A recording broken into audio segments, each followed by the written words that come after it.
Você gosta de emoção? Você gosta de suspense? Você gosta de violência? Você gosta de um bom livro policial? O livro é esse aqui.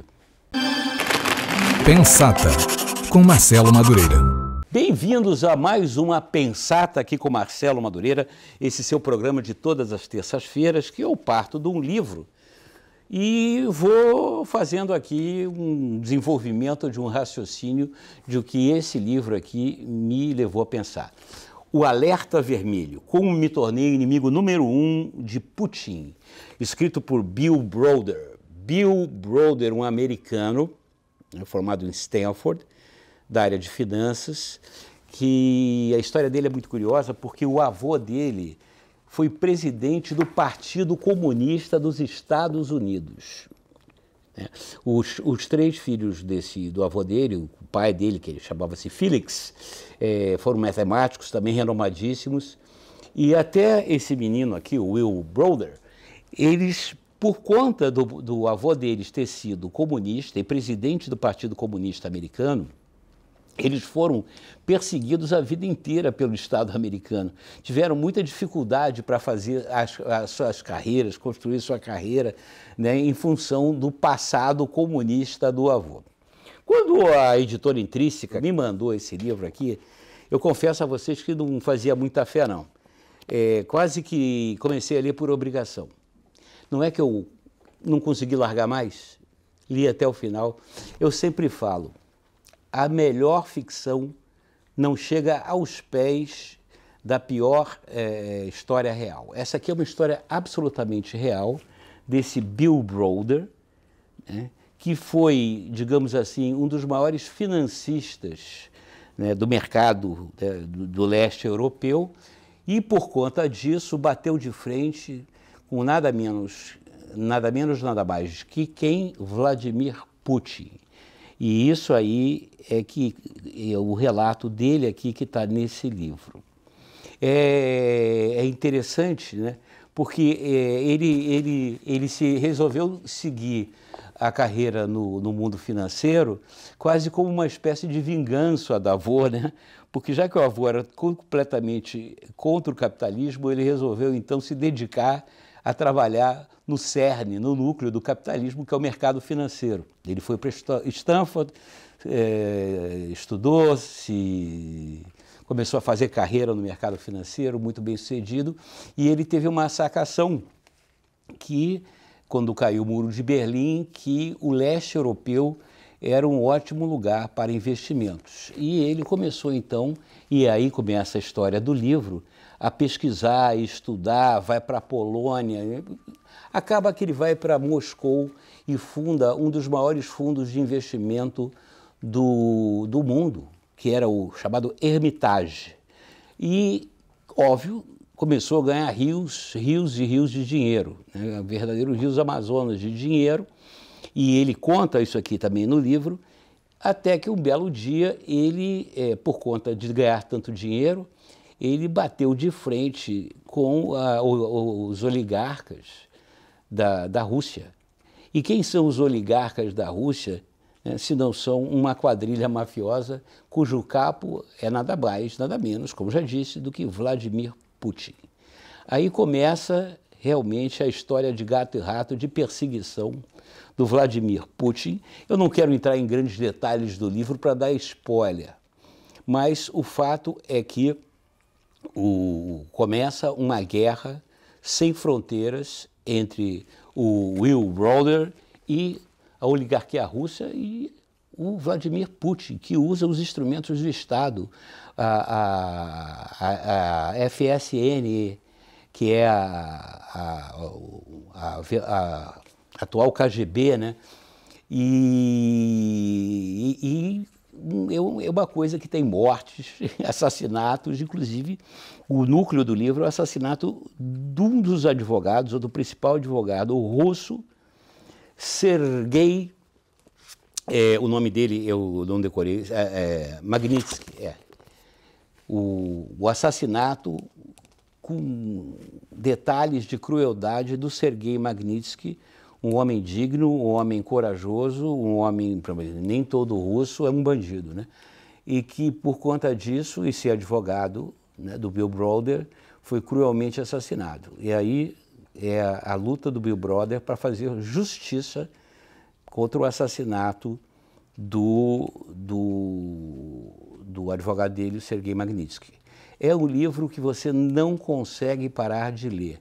É um livro policial, é um livro de suspense, ele envolve governos, igual o governo americano, o governo inglês, evidentemente o governo russo, é cheio de movimento e é rigorosamente verdadeiro. Às vezes você acha assim, não, é inacreditável, não é possível que isso aconteça. E uma coisa que o livro me levou a pensar e sacar também é quão parecido é o sistema, né, russo, os oligarcas russos, com a oligarquia brasileira. A diferença talvez esteja na pouca sutileza da oligarquia russa, porque eles são violentos pra cacete. O negócio dos caras é realmente barra pesada. Aqui o Brasil, os nossos oligarcas, digamos assim, são oligarcas, não valem nada, mas são talvez mais bonzinhos, não sei. Ou porque, enfim, é uma história extraordinária que vale a pena ler cada página.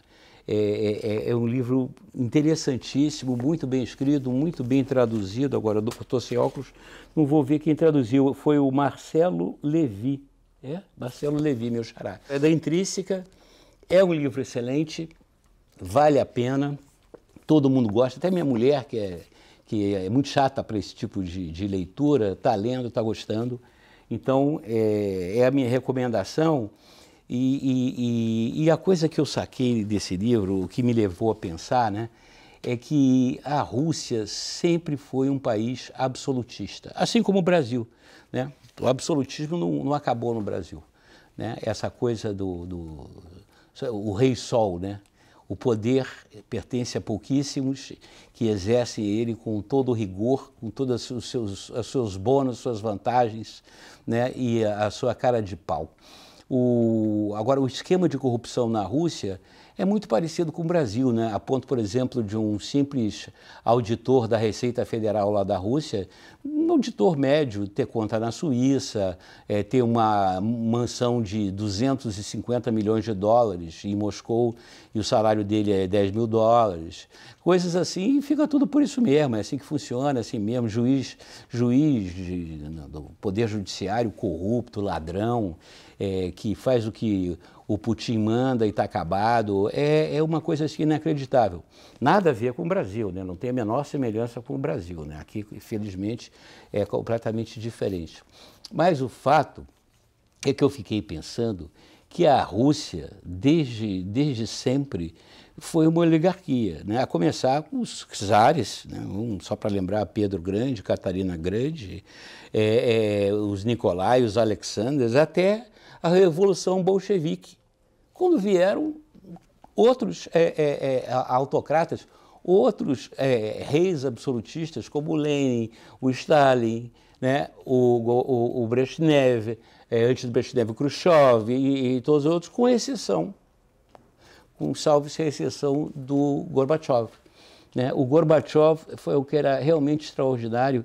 Eu já citei aqui do Pessata várias vezes as memórias do Mikhail Gorbachev, que infelizmente, eu acho que nunca foi publicado em português, vale a tradução. A humanidade deve muito a Mikhail Gorbachev, o Ocidente deve muito a Mikhail Gorbachev, um grande estadista que foi seu interregno, né? um momento breve de democracia na Rússia. E logo em seguida, né, depois do Boris Yeltsin, veio o Putin, e o Putin está aí até hoje, e o Putin nada mais é do que o chefe de uma gangue, né, de uma quadrilha mafiosa que controla a Rússia.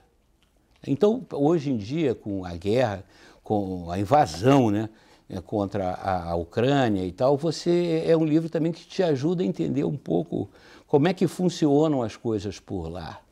E essa questão de viver nesse mundo, né, completamente autoritário, completamente antidemocrático, completamente injusto, né, que nos deixa assim inquietos e preocupados com a situação que se vive lá no leste europeu, também na Hungria, e por que na Turquia, e por que em vários outros países do mundo, onde a democracia está ameaçada.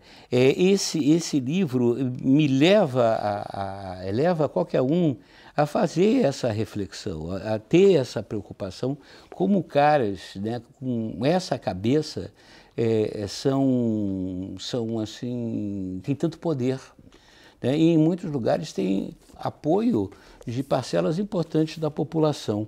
Alerta Vermelho, bom nome para o livro. A grande diferença também são as características, talvez, do povo russo, né? Que a Rússia, vocês sabem, ela é formada por povos eslavos, pelos vikings e pelos mongóis. Então, há uma dose no DNA desse povo todo de uma crueldade muito grande, eles são cruéis. O russo, ele não se importa em gastar 100 milhões de dólares para... ele não se contenta em derrotar o inimigo. Ele quer derrotar o inimigo assim, com requintes de crueldade, né? Se ele puder estripar o cara e tirar o fígado primeiro, depois o pulmão, depois o coração, para o cara sofrer muito, é o caminho que ele prefere, né? Ele prefere até ter um prejuízo e ter esse gostinho, né, de acabar com o inimigo, do que ter qualquer possibilidade de apaziguamento ou de chegar a algum acordo, né? Isso explica, por exemplo, né, a vitória dos russos contra os nazistas na frente oriental. Na verdade, se você for estudar rigorosamente a história da Segunda Guerra Mundial, quem derrotou a Alemanha nazista com força foram os exércitos da antiga União Soviética, né? Inclusive tinha os ucranianos, os bielorrussos, né? E os mongóis todos. A Rússia é imensa, né? A Rússia é um país que vai da Europa à Ásia, e com gente pra cacete. Então, matar 1 milhão, botar 1 milhão para morrer lá não é nada. Isso é a coisa curiosa que o povo russo, o povo chinês tem, que essa ideia do indivíduo, do individual, é um pouco diferente de nós ocidentais. E isso talvez seja, né, essa violência que essa mistura de viking com eslavo, com mongol, tenha construído aí dentro da alma russa. Ao mesmo tempo que você tem pessoas como Dostoiévski, como Tchaikovsky, Rachmaninoff, e pintores, Lazar Segal, cara, uma quantidade de artistas, poetas, né? Mayakovsky, tem todo um lado da arte e da cultura russas que são riquíssimos, sensibilíssimos, né? Isso é que é intrigante no ser humano, isso é a coisa mais curiosa. Eu estou lembrando agora que, por exemplo, o Dostoiévski, que na sua juventude, né, era um revolucionário contra o czarismo, foi preso e ia ser fuzilado. Ele, na hora que ia ser fuzilado, já estava encostado no paredão, ele recebeu um indulto do czar, e e morou 8 ou 9 anos na Sibéria, né, num daqueles campos de prisioneiros da Sibéria, onde ele escreveu o primeiro livro dele, que agora, evidentemente, eu não vou lembrar o nome, que é um livro de memórias, mas que é toda a base da obra dostoiévskiana, né, depois Crime e Castigo, os Irmãos Karamazov e tantos outros que ele escreveu, são oriundos desse primeiro livro dele, que são as lembranças que ele tem do período que ele passou preso na Sibéria e que ele conviveu com o pior tipo de pessoas, aqueles assassinos, ladrões, as pessoas da ralé da humanidade, em que a gente pensa que são pessoas incorrigíveis. E o interessante desse livro do Dostoiévski é que ele nos fala que no fundo de cada um existe um ser humano. Isso que é inquietante e é curioso. Então aqui fica também a dica que quem ainda não leu Dostoiévski, leia e comece por esse primeiro livro, que são memórias ou lembranças de tempos, agora não vou lembrar, e também não vou parar o programa para lembrar o nome do livro, né? A Flávia aí, que é da produção, ela vai botar o livro aí para vocês. Portanto, não deixem de ler Alerta Vermelho, do Bill Browder, editora Intrínseca, um livro realmente espetacular. Momentos de grande diversão, suspense, emoção, né? E tem um final feliz, porque os russos falam que nenhuma história russa tem final feliz. É uma coisa interessante e curiosa. Fica aqui o Pensata de hoje. Não se esqueçam que agora também de quinta a domingo eu estou ao vivo. Vocês pegam lá o link, vocês podem pegar no Facebook, podem pegar no YouTube, podem pegar no Twitter, podem pegar em todas as minhas plataformas ao vivo. E às 10h30 da noite eu entro lá ao vivo para a gente fazer um Pensata ao vivo, de 10h30 às 11h30, das 22h30 às 23h30. De quinta a domingo, ok? E não se esqueçam também de, quem quiser, né, compartilhar essa Pensata, assinar o canal, aquela coisa, arrumar o sininho. E até a próxima Pensata. Um beijo, um queijo. Tchau.